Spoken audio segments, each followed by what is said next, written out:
여러분의 신앙의 발걸음이 빈들에서 양을 치는 목자와 같이 천사의 음성을 듣고 베들레헴 말구에 누우신 아기 예수님께 달려가 경배를 드리고 동방 박사와 같이 하늘의 소망의 별을 바라보고 따라가면서 메시아 되신 아기 예수님께 황금과 유황과 모략을 드리며 경배와 찬양을 드리는 성도 여러분이 되시기를 주님의 이름으로 축원합니다.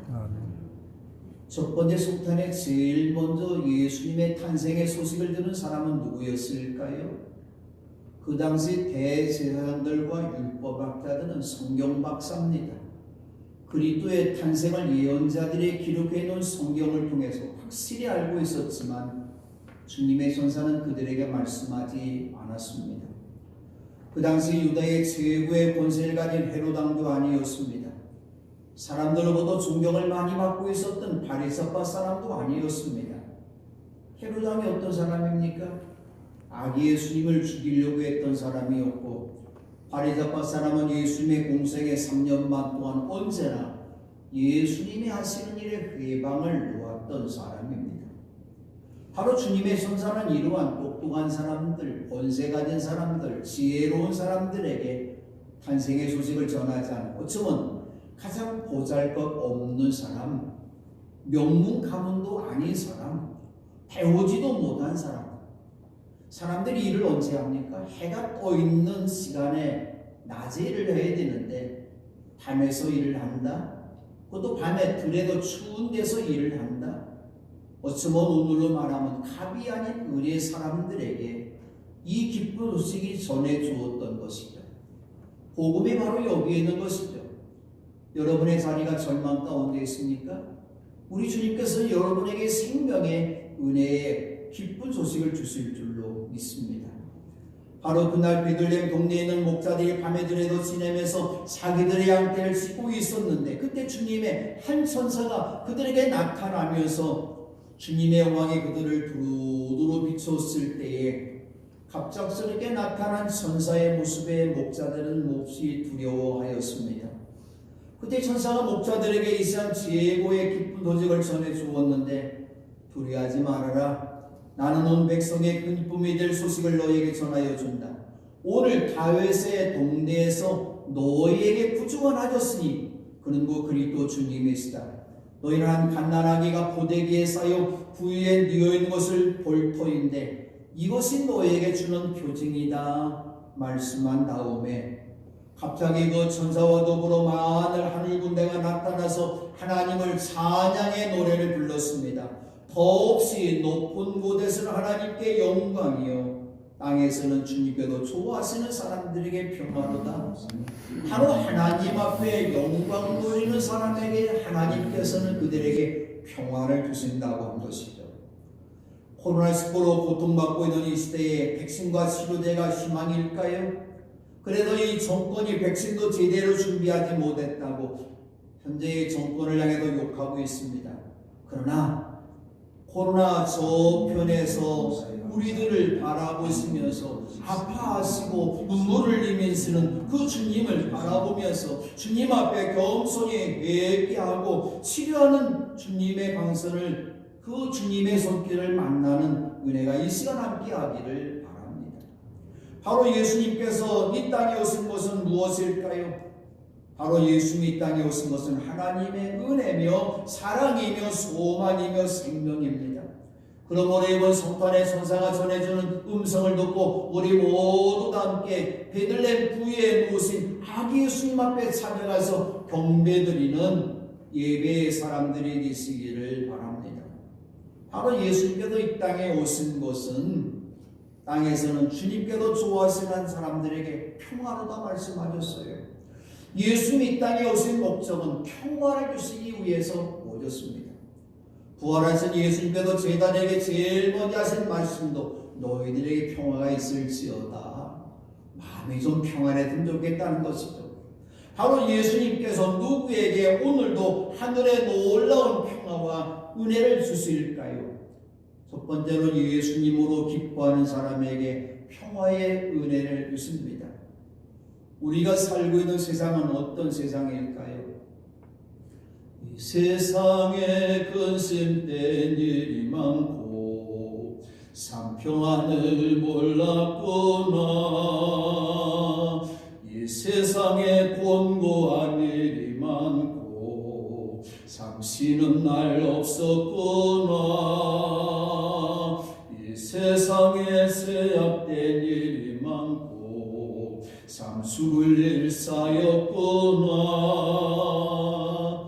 486장의 산성가다처럼 세상에 근심된 일이, 곤고한 일이, 제약된 일이 성난 파도와 같이 우리에게 계속해서 달려들고 있습니다.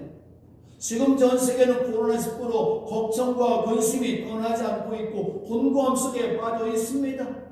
코로나19로 모든 나라마다 경제와 정치가 어렵습니다. 교육도 어렵습니다. 가정과 교회도 모두 헤어날 수 없는 깊은 수렁에 빠져 있습니다. 코로나19는 무엇일까요? 저는 하나님의 심판이라고 생각합니다. 하나님을 향해도 대적했던 사람들의, 교만한 사람들에게 하나님께서 심판의 그러한 모습으로 나타난 것이죠. 그리고 이러한 코로나19는 주님께서 가까이 오실 날을 우리에게 가르쳐주고 있는 하나님의 징조 가운데 하나라고 하는 것이죠. 유엔에서는 세계 평화를 위해서 일한다고 말합니다.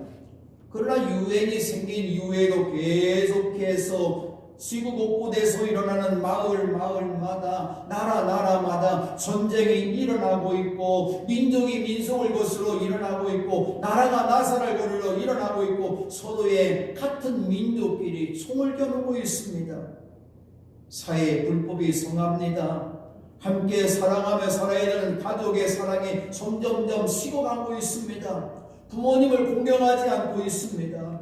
이웃들이 서로서로 미워하고 있습니다. 교회에도 거짓 예언자들이 많이 일어나면서 믿음의 사람들을 홀리고 있습니다. 이 땅에 많은 평화가 임하기를 원하고 있지만 더욱더 세상은 복잡하고 풀기 어려운 문제들로 가득 차버렸던 것이죠. 이러한 불행한 일들은 이미 있었고 또 있을 것임을 성경과 세상 역사가 우리 가르쳐주고 있습니다. 결국 이 세상에는 진정한 평화와 행복을 찾을 수 없다고 하는 것이죠. 인간들이 문명을 더욱더 발전시키기 위해서 많은 문명을 발전시켰지만 문명의 이기를 좀 더 누리는 욕심이 생기고 경제적 이기주의와 타락한 정치 등으로 인해서 힘없는 사람들을 때리고 죽이고 자연을 파괴하고 하는 그런 일들이 결국은 성난 자연의 부여에 인간이 지금 떨고 있는 것이죠. 지금도 뿐이지 아니라 일어나는 전쟁과 분쟁들이 일어나고 있는데 그것보다도 우리들 자신들에게 예전보다 잘 먹고 잘 살게 되었지만 정신병을 앓고 있는 사람이 점점점 더 늘어나고 있다고 하는 것이죠. 어쩌면 정신분열로 인해서 스스로 자기를 파멸의 길로 밀고 가는 사람들이 너무너무 많이 있다고 하는 것이죠. 왜 그럴까요? 마음의 평화가 없기 때문이죠. 마음의 평화가 왜 없습니까? 말씀에 순종하지 아니하는 하와와 아담을 통해서 하나님과 사람과의 평화가 먼저 깨졌기 때문입니다. 첫 번째 살인사건이 어디에서 나타났습니까? 형 가인이 동생 아벨을 쳐 죽이는, 들로 데리고나 쳐 죽이는 그러한 일이 나타났어요. 하나님의 마음이 너무 아팠어요. 같은 형제끼리 싸우고 죽이는 이러한 모습을 보면서 하나님께도 가인에게 말씀합니다. 너의 아벨이 어디에 있느냐? 그런데 가인은 자기의 손에 피를 마르기도 전에 오히려 뻔뻔하게 이렇게 말합니다. 모릅니다. 제가 아우를 시키는 사람입니까? 그 아버지의 그 아들이라는 말이 있습니다. 가인도 결국 아버지 아담과 어머니 하와를 닮아간 것이죠. 선악과를 따먹고서 아담과 하와가 두 사람의 눈이 밝아졌어요. 하나님처럼 된 것이 아니라 자기들의 벗은 몸인 것을 알고 무화과나무 잎으로 치마를 엮어서 몸을 가렸습니다. 날이 저물고 바람이 서늘할 때 하나님의 동산을 거니시는 소리를 아담 하와가 듣고서 하나님의 낯을 피해서 동산 나무 사이에 머리카락 보이라 꼭꼭 숨었습니다. 하나님이 아담을 찾으시며 물으십니다. 아담아, 내가 어디에 있느냐? 내가 너더러 먹지 말라고 한 그 나무 열매를 네가 먹었느냐? 근데 아담을 핑계댑니다. 하나님, 제가 그랬어요. 제가 잘못했습니다. 하나님의 말씀에 불순종하지 않은 나 때문에 바로 이런 일이 나타났으면 그랬으면 얼마나 좋겠습니까만 핑계됩니다. 하나님께서 저와 함께 살라고 짝져준 그 여자가 그 나무 열매를 저에게 주었기에 제가 그걸 먹었습니다. 저 잘못 없습니다. 그런 얘기 아닙니까? 하나님께서 하와에게도 물었습니다. 너는 어쩌다가 이런 일을 저질렀느냐? 하와도 또 핑계를 댑니다. 저 뱀이, 하나님이 만든 뱀이 저를 깨어서 먹었습니다. 나 아무 잘못도 없다는 얘기예요. 하나님의 물으심에 사람들은 모두 다 핑계를 대고 있습니다. 나 때문이 아니고 너 때문이라고 자신의 지은 죄를 오히려 합리화하고 있습니다. 죄를 지으면 어떻게 될까요? 하나님이 심판하십니다. 죄를 지은 사람들을 홍수로 심판하셨을 때에 다시는 하나님의 심판을 받지 않겠다고 오히려 시날 평지에다가 바벨탑을 높이 쌓으면서 하나님 앞에 도전합니다. 죄는 더 큰 죄를 불러옵니다. 사람이 하나님과 원수되는 순간이었던 거죠. 더 큰 죄는 어떤 죄일까요?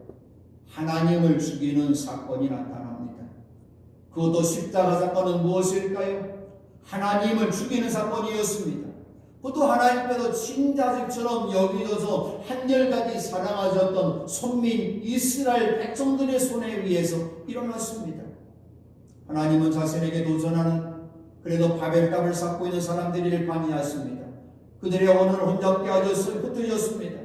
그때부터 하나님과 사람 사이에, 사람과 사람 사이에, 사람과 자연의 관계에서 소화가 깨어지는 불행이 나타납니다. 그건 무엇을 의미할까요? 단서를 의미합니다. 나라와 나라가, 민족과 민족이, 지역과 지역이, 종교와 종교가 서로가 의사소통되지 않아서 죽이려 하고 있습니다. 무엇일까요? 죄로 인해서 하나님과 사람과의 평화가 깨진 결과였습니다. 하나님과 사람과의 깨어진 관계를 회복하지 못하고 더욱 크게 갈라지고 있습니다. 사람과 사람과의 깨어진 관계도 미워하는 도를 넘어서 원수가 되었습니다. 이 깨어진 평화를 누가 해결할 수 있을까요? 영웅호를 해결할 수 있을까요? 정치로 해결할 수 있을까요? 지혜로 해결할 수 있을까요? 올림픽은 무엇입니까? 전 세계가 하나로 운동으로 체육으로 하나 되자고 하는 평화롭게 하자고 하는 것이 올림픽인 것이죠. 그러나 해결되지 못했습니다. 인류 역사가 이것을 증명하고 있습니다. 하나님께서 사람과의 깨어진 평화를 어떻게 다시 회복할 수 있을지 아시고 오직 유일한 방법 외아들 예수님을 이 땅에 보내주셨어요. 바로 예수님 이 땅에 깨어진 평화의 관계를 회복하기 위해 이 땅에 오신 하나님이시라는 거죠. 제초의 성탄절에 주님의 천사가 요셉의 꿈에 나타나서 말씀합니다. 다윗의 자손 요셉아, 두려워하지 말고 마리아를 네 아내로 맞아들이라. 그 태중에 있는 아기는 성령으로 말미암은 것이다. 마리아가 자기의 아들을 낳을 것이니 너는 그 이름을 예수라고 하여라. 그가 자기 백성을 그들의 죄에서 구원하실 것이다. 자기 백성을 구원하시기 위해서 오신 하나님은 바로 예수님이시죠. 자기 착한 백성들을 구원하는 땅에 오신 것은 무엇일까요? 그들에게 평화를 주시기 위해서, 하나님과의 깨어진 관계를 다시 회복시켜 주시기 위해서, 다리를 놓아주시기 위해서 예수님이 오신 것이죠. 그러므로 이번 성탄절에 예수님을 영접하시기를 바랍니다. 예수님으로 만족하고 감사하시기를 바랍니다. 마음의 기쁨과 평화가 찾아올 것입니다. 두 번째로 회개하는 사람에게 평화의 은혜를 주십니다. 사람들의 관심은 언제나 성공한 사람, 유명한 사람, 돈 많이 가진 사람, 어쩌면 도덕적으로 정직한 사람, 의로운 사람, 멋있는 사람, 권세 있는 사람들에게 관심이 있습니다. 그런데 예수님의 관심은 우리와 전혀 다릅니다.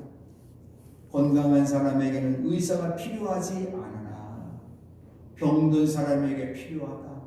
나는 의인을 부르러 온 것이 아니라 죄인을 불러서 회개시키러 왔다.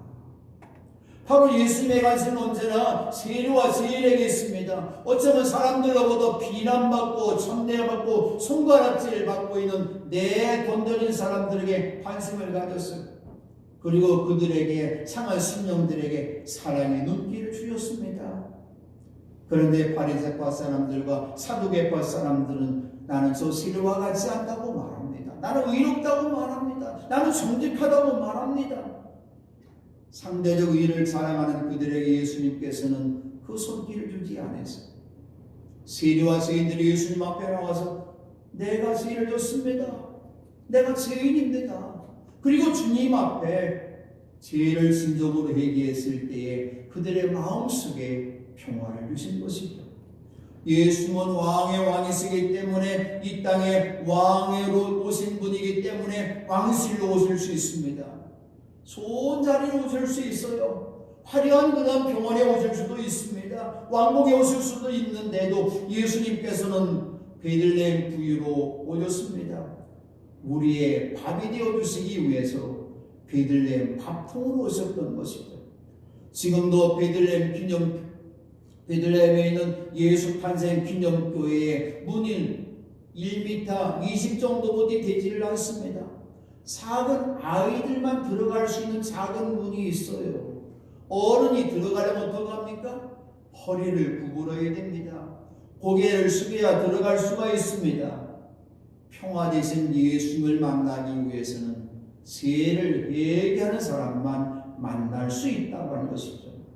이 시간 우리 모두가 베들레헴으로 찾아가서 예수님 구에 엎드려서 내가 죄인임을 고백해야 될 것입니다.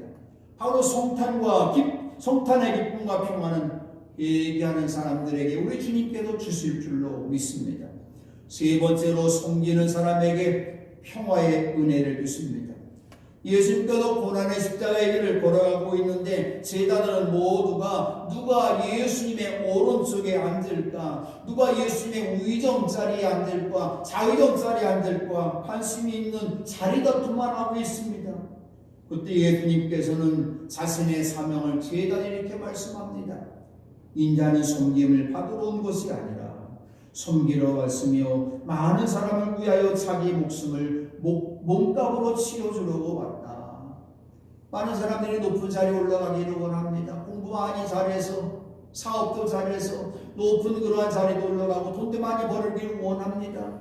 남보다 높은 명예 자리에 올라가기를 원하고 있습니다. 더 많은 돈과 재물을 얻기 때문입니다. 이러한 모든 것 얻는 것 제약입니까? 공부 잘해서 1등하는 것 제약입니까?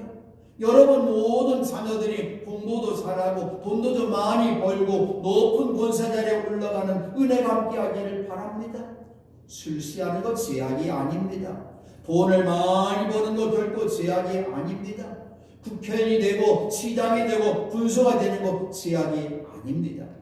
그런데 그것이 죄가 될 때가 있습니다. 그것을 얻은 다음에 해야 될 사명의 일을 하지 않을 때 죄가 된다고 하는 것입니다. 우리 주님께서 우리 모두에게 다 각자에 맞는 달란트를 주셨어요. 어떤 사람에게는 5달란트를, 어떤 사람에게는 2달란트를, 어떤 사람 1달란트 주셨는데 그 달란트 갖고서 일하라는 것이죠. 낮은 자리에 가서 섬기는 일을 하라고 하는 것이죠. 바로 예수께서 이 땅에 왕의 왕으로 오셨는데 섬김 받으려고 오신 것이 아니라 섬기러 오셨던 것이죠. 예수님께서 말씀합니다. 너희 가운데서 으뜸 가는 사람은 너희를 섬기는 사람이 되어야 한다. 자기를 높이는 사람은 낮아지고 자기를 낮추는 사람은 높아질 것이다. 하나님이 내게 주신 선물이 있습니다. 건강이라는 선물이 있어요. 많은 물질이라는 선물이 있습니다. 내게 지혜라는 선물이 있습니다. 이 선물 갖고 어떻게 해야 됩니까? 선한 사마리아 사람처럼 베푸는 사람이 되어야 된다고 하는 것이죠. 성령님이 내게 주신 은사가 있습니다. 자랑하러 주신 것이 아니에요. 그것을 가지고 약한 사람, 부족한 사람에게 그것을 향해서 섬기라고 주신 것이죠. 더 낮은 사람 되는 것 주님이 높여주신다고 하는 것이죠. 그러므로 이제 우리 모두 성탄절 예수님 주신 이 평화를 얻기 위해서는 받은 은사대로, 받은 직분대로 내가 있는 그 자리에서 더욱더 주님 앞에 충성된 신실한 일꾼들이 되시길 바랍니다. 분명께서 우리 주님께서 여러분에게 하늘의 평화를 주실 것입니다. 네 번째로 복음을 전파하는 사람에게 평화의 은혜를 주십니다. 예수님께서 이 땅에 오신 목적을 말씀하셨습니다. 나는 다른 동네에서도 하나님 나라의 복음을 전해야 한다. 나는 이 일을 위하여 보냈음을 받았기 때문이다. 유대 백성들을 구원하러 준 예수님께서는 다른 동네에서도 이 땅의 모든 사람들에게 복음을 전하러 오신 분이시죠. 예수님이 사망을 하셨기 때문에 유대와 갈릴리와 여러 이 땅에서 복음을 전파하셨고 이방 여자들에게도 이방 지역에 가서도 복음을 전파하셨는데 그 복음은 무엇일까요? 하늘나라 소식은 무엇일까요? 예수님 자신 하나님 나라라고 한 것이죠. 하나님의 나라, 회개하라, 하늘나라가 가까이 왔다. 회개하는 사람에게 주시는 하나님 나라인데 예수님 자신을 우리에게 주시면서 하나님 나라를 선포해 주신 것이죠. 이것이 바로 복음이라고 한 것이죠. 믿음의 아들 디모데에게 바울 사도가 이렇게 권면합니다. 그대는 말씀을 선포하십시오. 기회가 좋든지 나쁘든지 꾸준하게 힘쓰십시오. 끝까지 참고 가르치면서 책망하고 경계하고 권면하십시오. 요즘에 우리 모두 다 비대면하라고 말합니다. 가정 식구들끼리 비대면하라고 말합니다. 그런데 가정 식구끼리 비대면합니까? 대면할 수뿐이 없어요. 오늘 우리가 살아가는 땅에 비대면할 수뿐이 없는 이러한 때에 기회가 나쁜 시대입니다. 복음을 전할 수 없는 나쁜 그러한 때입니다. 그러나 오늘 바울 사도의 분명의 말씀처럼 기회가 좋든지 나쁘든지 어쩌면 코로나19로 고통받고 있는 지금이 복음을 전할 때라고 한 것이죠. 여러분 곁에 있는 그 사람에게 생명의 복음을 전하시기 바랍니다. 분명히 주님의 평화가 함께할 것입니다. 다섯 번째로 사랑으로 율법을 완성하는 사람에게 평화의 은혜를 주십니다. 사람은 사회적 동물이라고 말합니다. 사람은 혼자서 살 수 없는 것이죠. 그런데 이웃과 함께 살기 위해서는 함께 행복하게 살기 위해서 법이 필요합니다. 자동차를 운전할 때에도 자동차 그 운전하는 법이 있어요. 이 법을 지키지 않으면 벌금을 물게 된다고 하는 것이죠. 우리가 세상에 살아가는 동안에도 이 법을 잘 지켜야 되는데 하나님께서 택하신 당신의 백성들이 이 땅에 사는 동안 행복하고 즐겁게 살 수 있도록 시내산에서 모세에게 10계명을 주셨습니다. 10계명은 바로 하나님의 백성들이 바르게 살 수 있는, 행복하게 살 수 있는 법이라고 하는 것이죠. 그런데 예수님께서 이 땅에 오셨을 때에 바리새파 사람들과 유대 장로들과 사두개파 사람들이 보니까 율법을 범하고 있는 거예요. 안식일날 일을 하고 있는 거예요. 오히려 안식일날 잘못된 일을 하고 있는 거예요. 병을 고치는 거예요. 예수님께서 병 고치는 것은 법보다도 더 중요한 것이 무엇일까요? 예수님께서 그들을 향해 말씀합니다. 내가 율법이나 예언자들의 말을 피하러 온 줄로 생각하지 말아라. 피하러 온 것이 아니라 완성하러 왔다. 예수님은 율법을 어떻게 완성하셨을까요? 613가지 율법 조항이 있는데 이 율법의 모든 조항들을 어떻게 완성하셨을까요? 내 마음을 다하고 내 뜻을 다하고 내 성품을 다하고 내 목숨을 다해서 주 너의 하나님을 사랑하라. 그리고 내 이웃을 내 몸처럼 사랑하라.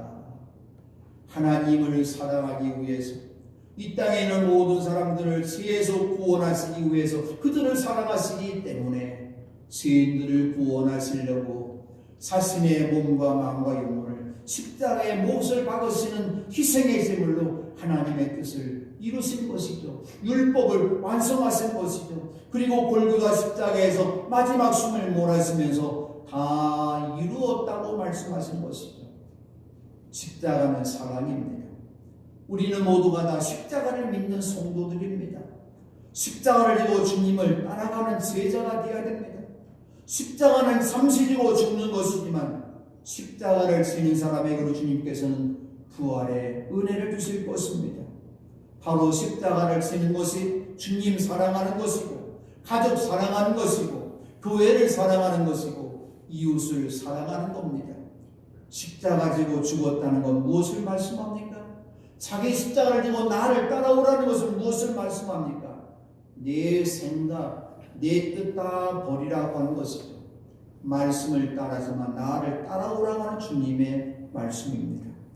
우리 모두가 이 사랑을 실천함으로 우리 모두가 이 성탄절 더없이 높은 곳에서는 하나님께 영광이요 땅에서는 주님께로 좋아하시는 사람들에게 평화로다라는 천사의 음성을 듣는 복된 여러분이 되어서 이 어려운 시대를 살아가지만 여러분의 마음과 여러분의 가정 모든 식구들에게 하늘에 넘치는 하늘의 평화, 주님이 주시는 평화가 넘치는 내가 함께 하시기를 주님의 이름으로 축원합니다.